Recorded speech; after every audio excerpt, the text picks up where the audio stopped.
I swear the air inside that church was heavier than anything I've ever felt, like it was pressing down on my chest. My heels clicked against the polished floor as I stepped inside, but every other sound seemed swallowed whole. The whispers, the glances, even my own heartbeat, which I could have sworn was thunder in my ears. I didn't belong there, not really. But I came anyway. The second I crossed the threshold, I felt the stares. I didn't have to look up to know they were already talking. His mother's voice cut through the quiet like a blade, low but sharp. She shouldn't even be here. I froze.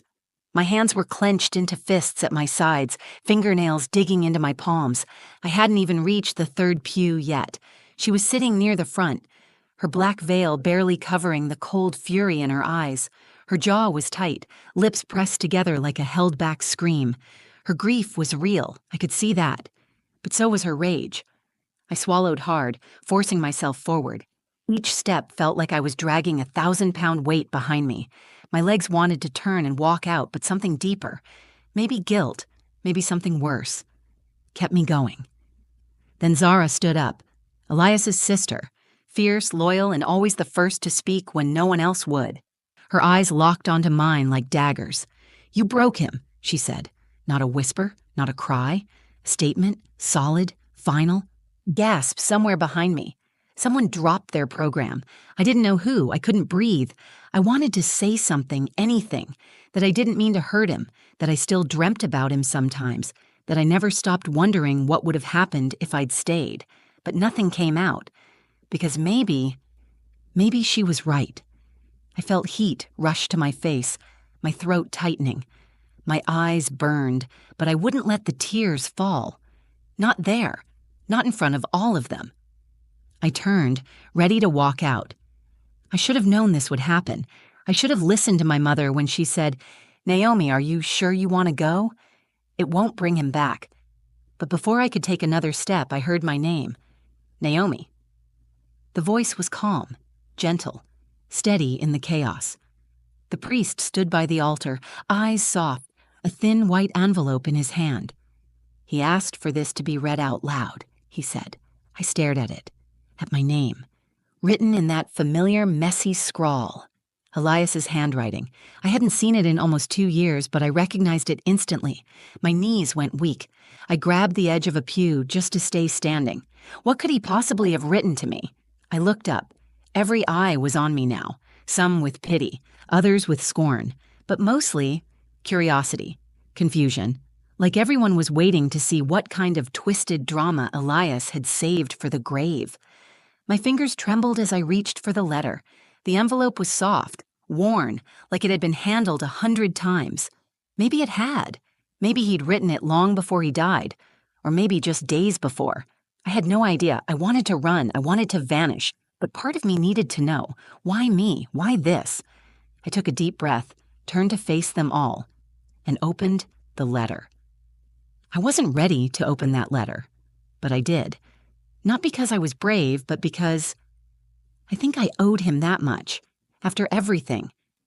As my fingers broke the seal, I couldn't stop thinking about how we ended, not with a bang, not even with a real goodbye, just silence. One day we were fighting, the next we were strangers.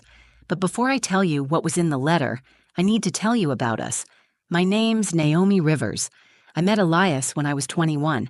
I was the loud one, always laughing too hard, dreaming too big. He was different, quieter, like he carried storms in his chest but never let them show. And maybe that's what drew me to him, that quiet kind of intensity, like he saw me in a way no one else ever had. We were together for 4 years, 4 beautiful, heartbreaking, chaotic years. I won't lie to you and pretend it was perfect. It wasn't. Some days felt like we were orbiting 2 different planets, too far apart to touch. But on the good days, God, we were fire. We were soulmates, or at least I thought we were, until I wasn't enough anymore. The last year we were together, something shifted. Elias stopped opening up. He started disappearing, not physically, but emotionally. I'd ask him what was wrong, and he'd say, "Nothing," while staring right through me. He stopped holding my hand in public. stopped smiling at my stupid jokes, stopped saying, "I love you," like he meant it. And I started breaking because I didn't know how to love someone who wouldn't let me in. I tried. I swear I tried everything. Therapy, long talks, space, no space, tears, silence, but nothing worked. One night, I packed a single bag, left the key on the kitchen table, and walked away. It was the hardest thing I've ever done. My mother told me I was doing the right thing. "You can't set yourself on fire to keep someone else warm," she said. I nodded, but every night afterward, I still wondered if I'd left too soon, if I'd abandoned someone who just needed more patience. That was 2 years ago. I hadn't seen Elias since the night I walked out. Not even once. And then, last week, I got a call from Zara. Her voice was cracked and cold. She didn't say, "Hello," didn't say, "How are you?" Just, "Elias is gone. The funeral's Friday. Don't come." But I did. Not for them. For him. Because part of me still loved the boy I met at 21, still dreamed of the version of us that could have made it. And I thought, maybe showing up was the only way to let go. I wasn't expecting kindness. I definitely wasn't expecting forgiveness. But I also didn't expect to be handed a letter. His letter, in front of everyone who blamed me.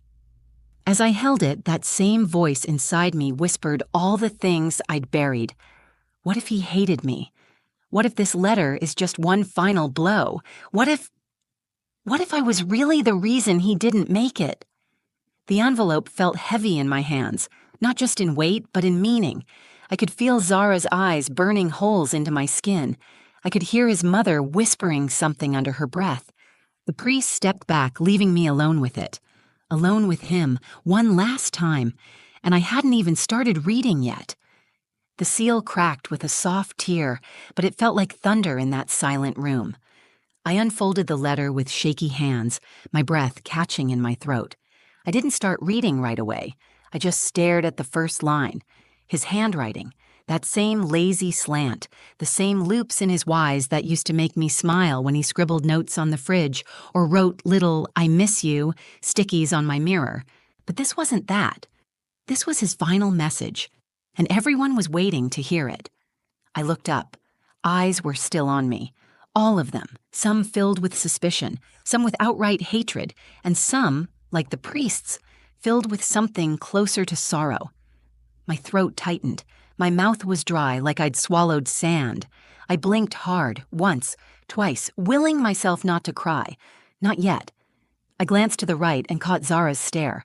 Her jaw was clenched, her arms crossed over her chest like she was physically holding herself back from storming the altar and yanking the letter from my hands. My stomach twisted. I couldn't stop the guilt from rushing in like a wave. Maybe I shouldn't have come. Maybe I don't deserve to read this. The words echoed in my mind like poison. I thought about the last conversation I had with Elias. We were sitting in his car outside my apartment. It was raining, not pouring, just the soft kind. The kind that makes the world feel heavier. He wouldn't look at me, just stared out the windshield while I begged him to talk to me. I remember whispering, "Please, I need something, anything. I don't know how to keep fighting for us if you won't meet me halfway." And he'd said, still staring straight ahead, "Maybe I don't want to be fought for anymore." I don't think I ever recovered from that. I left that night, packed my things the next morning and never came back. So, yeah, maybe Zara was right. Maybe I did break him. Or maybe he was already breaking, and I just wasn't enough to stop it. The thing is, when someone you love slips away slowly, you don't even realize it until they're gone. And when they are gone, in the most final way, all you're left with is a mountain of maybes. The priest took a step closer and gently touched my elbow. "Take your time," he said softly, as if he could feel my whole body trembling. I nodded, even though I wasn't sure what I was agreeing to. Read it now? Wait? But there was no later. Not really. The letter was in my hands. The room was watching, and I knew if I didn't open my mouth soon, I'd lose the nerve, and possibly the only chance to understand what Elias wanted me to know. So I did the only thing I could. I inhaled, deep, shaky breath in, and I began to read. "Naomi," I said out loud, voice cracking slightly. "If you're hearing this, I'm gone. A collective inhale rippled through the room. Even Zara shifted slightly in her seat. I kept going, my eyes scanning ahead just a few lines, and what I saw made my knees buckle. Because the next sentence? It wasn't what anyone, especially me, expected. My voice shook as I read the next line. Please don't let them turn you into a villain in my story. For a moment, I couldn't speak. I just stared at the paper like the words might rearrange themselves, but they didn't. They sat there, unmoving, undeniable. I looked up, instinct maybe, and met Zara's eyes. For the first time since I walked in, she looked confused. Not angry, not hateful, just confused. And that did something to me. It gave me the tiniest flicker of courage, like maybe I could keep going, maybe I needed to. So I swallowed the lump in my throat and continued. You left because you had to, because I wouldn't let you love me the way you wanted to. I know that now. I think I always did. My breath hitched. I paused and stared down at the letter, fingers gripping it tighter than necessary.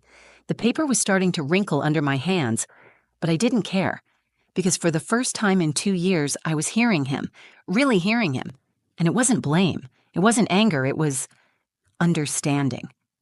I let out a shaky laugh, one of those hollow, emotional laughs that kind of hurts on the way out. I thought this letter would be a knife, I whispered, but it feels more like a bandage. I don't know why I said it out loud. Maybe because part of me had forgotten the room was even there. Maybe because the moment felt too big to hold in silence. The priest stepped back slightly, giving me space, giving Elias space, really. I looked down and kept reading. There are things I never said to you. Not because I didn't want to, but because I didn't know how. You always asked me to open up and I shut you out. That wasn't your fault. That was me, afraid of being seen. You saw me anyway, and it scared the hell out of me. I could hear someone crying softly behind me. Maybe one of his cousins, maybe a stranger.